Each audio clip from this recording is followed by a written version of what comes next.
안녕하세요. 오늘은 통합과학 생명 시스템에서의 정보의 흐름에 대해서 같이 한번 살펴보도록 하겠습니다. 첫 번째 배울 거는 이제 유전자인데요. 생물의 형질을 결정하는 DNA의 특정 부분이에요. 유전자. 생물 형질 결정하는 DNA의 유전 정보가 들어있는 특정 부분. 그래서 유전자에는 뭐가 있다? 유전 정보가 있다라는 게 최종 얘기가 되겠습니다. 자, 그렇다면 두 번째 형질이라는 건 뭐냐면은 생명체, 특징, 형태 이런 것들 얘기하는 거예요. 겉모습들 얘기를 하는 거예요. 그래서 요약을 하자면 이런 겁니다. 어, 유전자가 유전자에서 이제 유전 정보가 들어있겠죠. 뭘 만들어라 하면은 어떤 단백질들을 만듭니다. 단백질을 합성을 해요. 그러면 이 단백질 따라서 노란 머리, 빨간 머리 이런 게 결정되는 거예요. 형질이 결정돼요. 그러니까 최종적으로 빨간 머리를 만들기 위해서 혹은 갈색 눈을 만들기 위해서는 그것에 만들 수 있는 뭐 멜라닌을 만들든 혹은 뭐 피부 색깔에 따른 어떤 조합을 만들든 하려면 여러 가지 단백질이 있어야 되잖아요.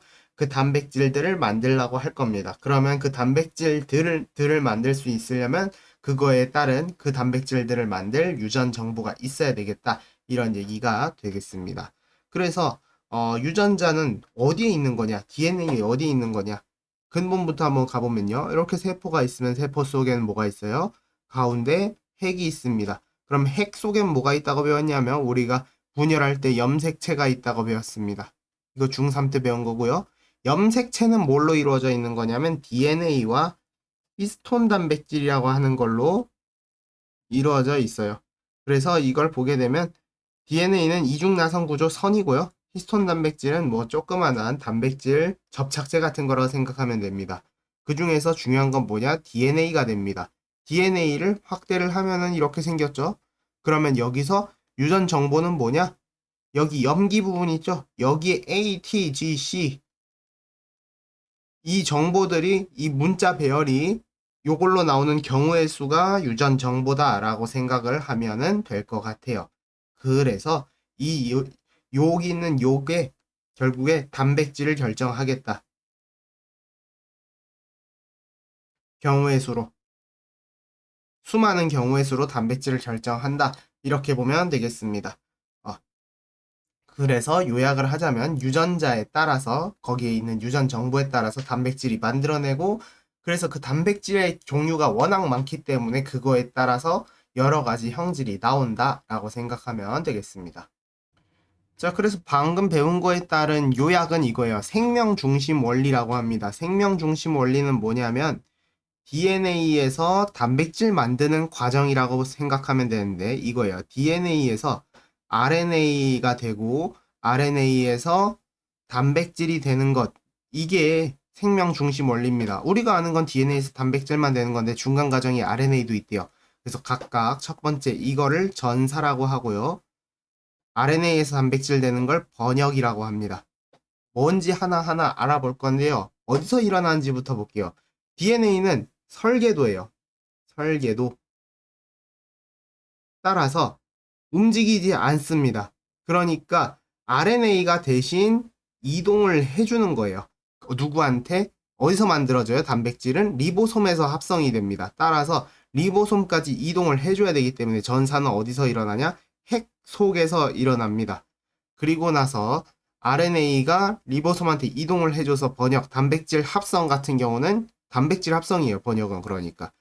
세포질에 있는 리보솜에서 일어나는 거예요. 요약하자면 우리는 이건 대충은 알고 있어요. 그래서 먼저 핵 속에서 이동을 해줄 수 있는 RNA로 바꿔준 다음에 리보솜으로 옮겨가서 리보솜이 합성하는 거, 그 정보 보고 이게 요약하자면 그런 내용이 되겠습니다. 그래서 하나하나 살펴보도록 할게요. DNA 예시로 바로 보도록 할게요. 이렇게 지금 DNA가 있습니다. 그러면은 임의의 염기 기호를 한번 써보도록 하겠습니다. A, T, C, G, G, T, T, A, C. 그러면 반대편은 뭐예요? T, A, G, C, C, A, A, T, G 이렇게 됩니다. 자, 그랬을 때 윗줄을 이제 주형 가닥이라고 정해볼게요. 아랫줄을 비주형 가닥이라고 해볼게요. 이것도 임의에 상관없습니다. 그래서 이제 이걸 볼게요. 주형 가닥은 전사에 이용되는 가닥입니다. 비주형 가닥은 전사 이용 안 됩니다. 이렇게 보면 돼요. 상보적이에요. 주형 가닥 반대편이라고 생각하면 됩니다. 주형 가닥 반대. 자, 그럼 전사라는 건 뭐냐? 전사라는 거는 요약하자면 이겁니다. 주형 가닥을 보고 비주형 가닥 자리에 RNA가 상보적으로 연결되는 거예요. 그러니까 뭐냐면은 비주형 가닥이 빠져요. 최종적으로 어떤 RNA가 만들어지는지를 보게 되면 아랫줄 비주형 가닥 자리가 잠깐 빠집니다. 그리고 거기에 RNA가 대체가 돼요. 그래서 T가 U로 바뀝니다. T가 U로 바뀌어서 어떻게 되냐? UAG, CCA, AUG 이렇게 돼요. 그러니까 비주형 가닥 자리가 바뀌는 거예요. 실제로는 뭐예요? 정보는 주형 가닥을 보고 이렇게 된다라고 보면 되겠습니다. 그래서 여기서 두 가지가 있어요. 삼염기 조합과 코돈이라는 게 있는데 트리플렛 코드라고도 합니다. 삼염기 조합은 트리플렛 코드. 이건 뭐냐면 DNA에서 아미노산 한 개 지정 삼염기, 즉 주형 가닥에 있는 거예요. 이거는 다시 말해서 주형 가닥이에요. 주형 가닥에서의 삼염기 ATC는 아미노산 하나를 지정할 예정이 될 거고 GGT 역시도 아미노산 하나, THC도 아미노산 하나. 그러니까 최종적으로 어떻게 돼요? 아미노산들이 지정되니까 아미노산 여러 개가 지정되면 우리는 알고 있죠. 그 다음에 뭐가 될지. 어, 이런 다음에 나오는 거 폴리 폴리펩타이드 돼가지고 단백질 되는 거였죠. 그래서 여러 가지 아미노산들을 먼저 지정을 할 것이다가 되는 거예요. 코돈 같은 경우는 RNA에서 아미노산 한 개 지정 3염기입니다. 그러니까 뭐예요? UAG, CCA, AUG 이거 각각을 코돈이라고 한다. 이렇게 보면 되겠습니다. 따라서 이제 여기서부터는 그렇게 어려운 게 없습니다. 번역이라는 건 뭐예요? 전사라는 건 방금 했고 코돈 보고 아미노산 만들고 아미노산끼리 결합해서 단백질 되는 거, 폴리펩타이드 단백질 되는 거, 이게 번역 과정이다. 이렇게 되겠습니다. 자, 아미노산 이때 몇 종류라고 했냐면 20가지라고 했었어요. 근데 단백질이 여러 조합으로 다양한 단백질 나온다. 20가지로 다양한 단백질 20가지만으로 엄청나게 많은 경우의 수를 뽑아낼 수 있다라고 했죠. 그래서 보게 되면은 이렇게 됩니다. 코돈이라는 거는 그럼 몇 종류가 있냐? 이렇게 세 자리를 가질 수 있고 각각의 네 가지, 네 가지, 네 가지 AUGC, AUGC, AUGC 이렇게 조합으로 들어갈 수 있어요. 그럼 총 몇 가지? 총 64가지 코돈이 있다라는 거예요. 근데 이러면은 이거 가지고 아미노산 20종류는 어떻게 맞추냐? 개수가 넘치는데 넘치는 게 맞아요. 그래서 중복이 있습니다. 이게 정답이 되는 거예요. 그런데 만약에 자릿수가 두 자리면 어떻게 돼요? 4 곱하기 4니까 이땐 16이라서 20보다 작아서 이때는 오히려 성립이 안 됩니다. 부족한 것보다는 중복되는 게 차라리 가능한 상황인 거다. 이렇게 보면 되겠습니다. 그래서 이거는 뭐 어떤 과학적이라기보다는 세 자리인 세 자리가 성립할 수밖에 없는 이유라고 좀 더 말하는 게 좀 더 좋겠죠? 이렇게 생각하면 되겠습니다. 그리고 자, 이제 마지막으로 여기에서 코돈 관련한 거 마지막으로 있는데 이제 개시 코돈과 종결 코돈이라는 게 있어요. 그러니까 무조건 시작할 때는 이 코돈으로 시작해야 되고 끝낼 때는 이 코돈으로 끝내야 되겠다라는 게 있습니다. 게시 코돈은 AUG 이거는 메사이오닌이라고 해요. 그러니까 중간에 들어갈 때 시작 또는 중간에 들어갈 수 있어요. 중간에 들어갈 땐 메사이오닌 역할을 합니다. 그래서 두 가지 역할을 할 수가 있습니다. AUG 코돈 같은 경우는 또한 이번에 끝내는 코돈 세 가지는 하나 있어요. UAA, UAG, UGA. 그러니까 UGA 요 조합으로 된 애들은 종결 코돈이다. 이렇게 되겠습니다. 지정 아미노산은 따로 없어요.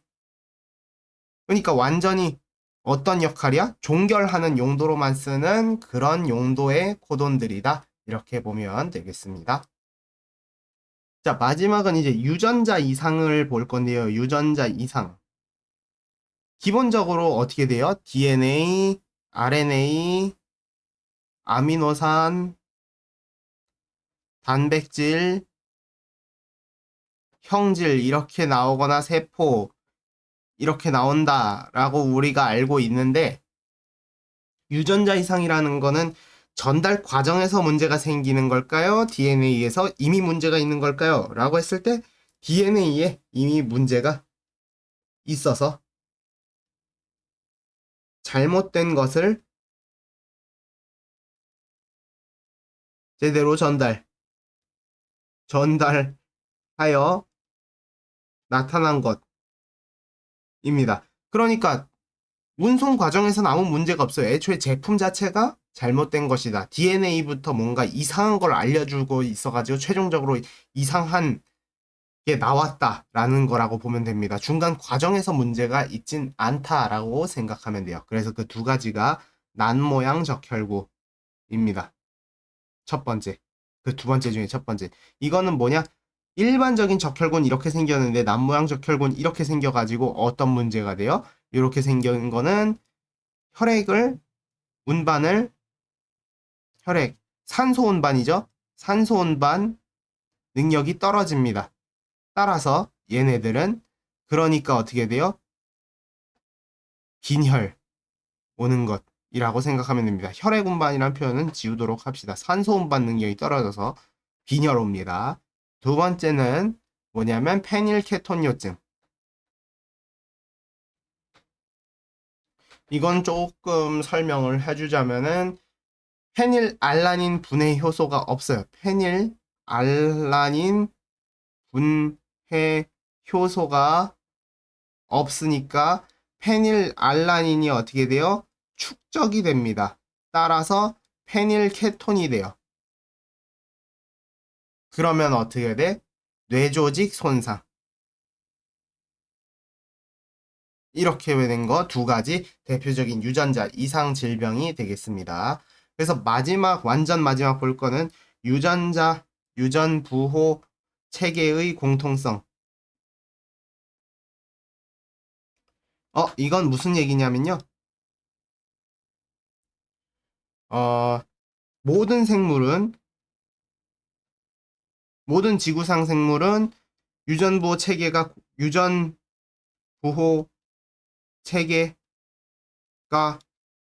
비슷합니다. 거의 같습니다.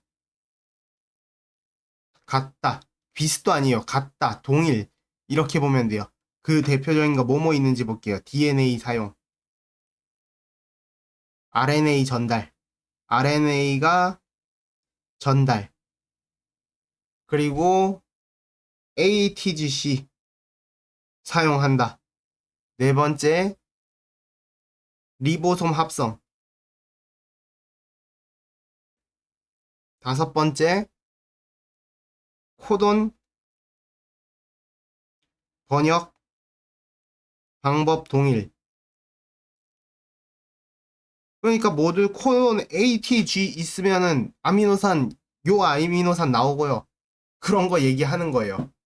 오, 그러니까 단백질만 제대로 AD 이거 해석만 제대로 해놓으면은 어떤 피부든 어떤 형질이든 원하는 대로 만들 수 있다라는 겁니다. 그래서 결론이 뭐냐? 공통 조상이 있다. 아메바가 됐든 뭐가 됐든 처음에 이 DNA 체계를 갖고 있는 어떤 조상이 있으니까 사람이든 모든 생물이든 어떤 것이 나왔다라고 보면은 되겠습니다. 여기까지가 유전 정보에 대한 이야기였습니다. 모두 감사합니다.